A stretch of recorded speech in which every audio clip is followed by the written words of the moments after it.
Mbak, di awal tahun 2016 itu ya. Mm-mm. Ini ada kakak dari Emu. Mm-mm. Ya awalnya bukan bikin tempat wisata gitu ya. Mm-mm. Awalnya membenahi tempat kumuh, jadikan tempat yang lebih layak untuk gitu aja. Jadi awalnya Ya kegiatannya karena kegiatan kebetulan kampungnya dibikin warna-warni, karena jadi kampung warna-warni. Akhirnya banyak orang antusias ke sini, akhirnya jadilah kampung wisata. kan Kampung Warna itu kan tersebar luas ya Pak, ininya sampai mancanegara, bahkan banyak turis-turis yang Iya. berdatangan ke sini. Nah itu gimana perasaan warga sendiri, Bapak sendiri melihat Kampung Warna dikenal itu sama orang-orang di mancanegara? Otomatis dikenal sampai mancanegara ya suka, seneng Mbak ya. Ya, ya walaupun kita susah payah kita bertahan kebersihan dan lainnya, tapi kalau sudah dikenal orang luar itu berarti kan kita sudah lumayan baik, jadi mereka perasaannya ya seneng lah. Kalau puas belum, kalau seneng sudah. Alhamdulillah ya Pak. Ya. Untuk sistemnya sendiri pengelolaan kampung wisata ini gimana Pak? Pengelolaannya ya itu Pak, di sini ya setelah jadi ada kampung wisata itu ya kami bentuk ya pengurus ya. Ada ketua, ada sekretaris, bendara, dan seksi-seksi yang lain, contoh seksi humas, ada pemasaran, ada keamanan, ada kebersihan dan lain-lainnya. Tapi di depan naungan ketua, sekretaris, bendara. Kemudian ada nggak rencana jangka panjang buat kedepannya untuk kampung wisata ini Pak? Ini kini kalau jangka panjangnya kita enggak Mbak, kita ikuti alur aja ya.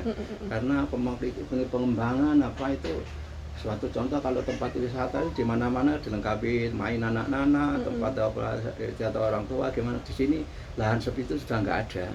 Jadi kita yang bisa kita lakukan hanya kita memelihara yang sudah ada, kita perbaiki, kita pertahankan biar tetap kelihatan baik, tetap cantik. Kalau itu ya hanya mengharapkan ya suka orang-orang masih suka kesini kita aja. Kalau pengembangan apa masa depan yang jangka panjang, kita ikuti alur saja.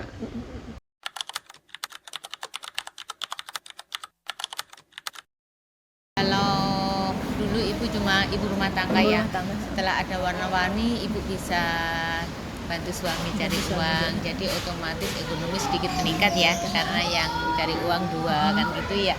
Kalau dulu kan cuma mengandalkan uang suami, sekarang bisa jualan. Begitu juga dengan ibu-ibu lain bisa jaga tiket, bisa jualan depan-depan rumah ya. Otomatis ekonomi lebih meningkat. Apalagi di sini warna-warni kayak iuran bulanan semua diputihkan, semua di cover warna-warni ya. Kayak ada kan uang keamanan, uang sampah atau apa di sini diputihkan, asal warga gak buang sampah ke sungai dan peduli lingkungan. Iya, kebersihan. Iya betul. Kalau selanjutnya gimana perasaan ibu ketika melihat banyak wisatawan yang datang ke lapak jualan ibu? Ada momen berkesan nggak? Seneng lah, soalnya ibu bisa bahasa Inggris juga, ya sedikit bisa bahasa Mandarin ya. Terus mereka juga ramah-ramah lah, kalau ada bule-bule itu ya ramah. Mereka enggak, walaupun ibu bahasa Inggrisnya apa ya sedikit melenceng, mereka paham gitu. Banyak ya. turis-turis juga itu salah satunya. Karena di sini 80% turis asing kalau hari-hari biasa ya. Tapi untuk hari-hari kayak ada anak-anak outing class, anak studi tour itu banyak lokal. Sabtu Minggu ada juga lokal. Tapi kalau kebanyakan 80% turis asing. Terus Bu, kawasan ini kan rawan banjir kan di daerahnya ini. Nah, kalau lagi banjirnya lagi datang, berpengaruh juga nggak ke penghasilan ibunya? Otomatis ya Mbak, kalau banjir besar kan kita harus angkat kaki dari sini, kadang masuk sini ya. Oh, sampai masuk sini ya Bu? Iya, itu kalau banjir November 2021 saat itu banjir bandang ya. Mungkin nanti kamu lihat di Instagram atau TikTok ya. Banjir bandang 2021 warna-warni tenggelam. Tapi selanjutnya kita udah ini ada anak BMM dari UMM juga bikin pintu ya, jadi air nggak sampai masuk sini juga.